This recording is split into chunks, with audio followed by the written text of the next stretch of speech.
Hey, what's going on, guys? I'm going to tell you about the book 1776 by David McCullough.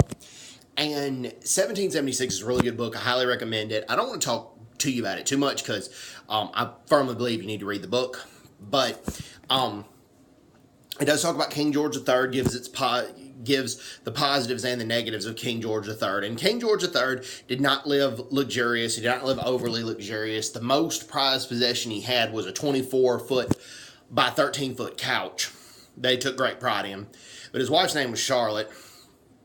And it was common for kings in Europe at the time to have mistresses, and lots of them, but King George III didn't do that. He remained faithful to his wife.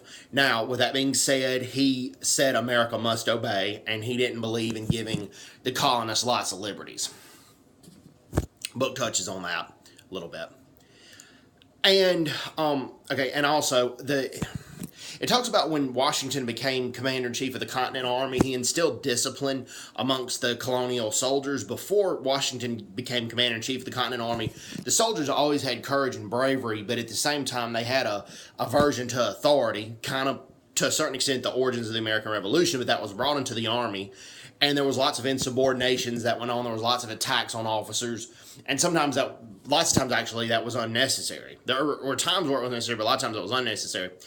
And George Washington brought back the whipping as punishment for desertion and also punishment for insubordination.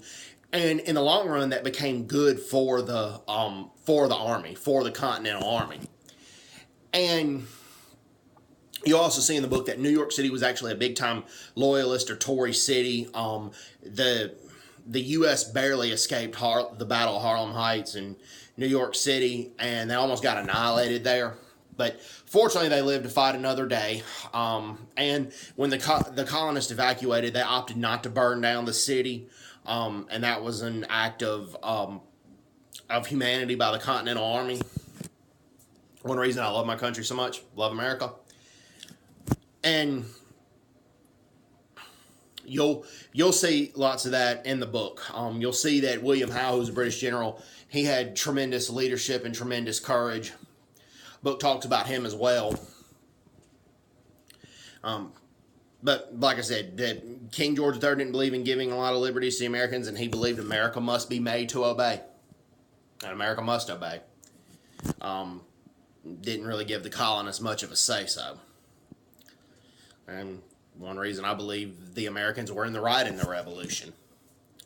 And also, one of the things that held the Continental Army together, the camaraderie and the soldiers, was rum.